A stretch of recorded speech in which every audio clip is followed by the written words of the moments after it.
স্বপ্নের দেশ যুক্তরাষ্ট্রে যাওয়ার চেষ্টায় পৃথিবীর অন্যতম দুর্গম জঙ্গল পাড়ি দেওয়ার ভয়ঙ্কর অভিজ্ঞতায় পড়তে হচ্ছে বাংলাদেশি কিছু তরুণকে।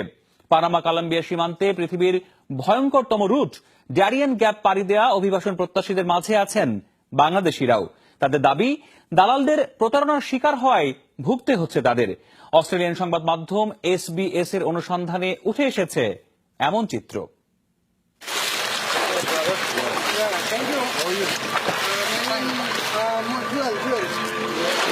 When you leave Bangladesh? Oh, 1 month. When not before? ফ্যাকাশে হয়ে যাওয়া চেহারাতে স্পষ্ট কতটা ধকল গেছে তার উপর দিয়ে। এরপরে খাওয়া দাওয়া নাই, আজ গত 4 দিন থেকে শুধু নদীর পানি খাইতেছি। তো অনেক কষ্ট আছি ভাই, গত 11 দিন থেকে কোনো ঘুম নাই ভাই, গত 4 দিন থেকে কোনো খাওয়া দাওয়া নাই ভাই। আমেরিকার উদ্দেশ্যে দেশ ছাড়ার 1 মাস পর জুয়েল নামে এই বাংলাদেশের অবস্থান পানামার গহীন জঙ্গলে।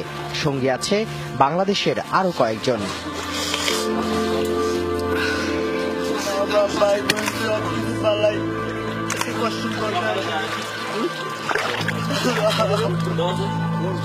অস্ট্রেলীয় টিভি চ্যানেল SBS এর অনুসন্ধানে উঠে এসেছে বাংলাদেশি অভিবাসন প্রত্যাশীদের এই করুণ চিত্র।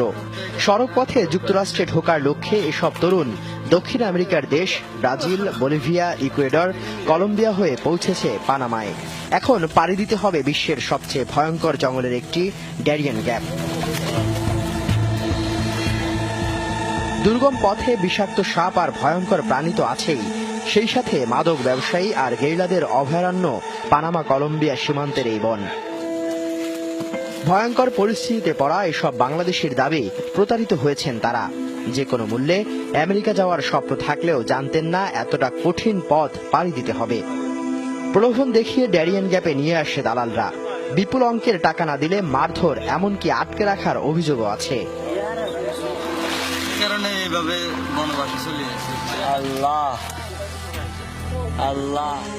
পানামার একটি এনজিওর হিসেবে গেল 2 বছরে যেসব অভিবাসী জীবনের ঝুঁকি নিয়ে ড্যারিয়েন গ্যাপ পাড়ি দেয় তার মধ্যে তৃতীয় অবস্থানে আছে বাংলাদেশিরা।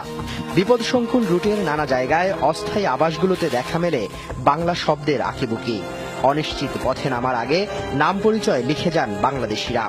ভাই একটা জিনিস কি, আমার একটা মনের আশা কি, আল্লাহকে স্মরণ করলে সবকিছু ইনশাল্লাহ সফল হয়। ধারণা করা হচ্ছে প্রতি বছর ড্যারিয়েন গ্যাপ পাড়ি দিয়ে মৃত্যু হয় অন্তত 10,000 মানুষের। এরপরও বছরে কঠিন এই রুট বেছে নেন 25,000 অভিবাসী। শাকিল মাহমুদ, যমুনা নিউজ।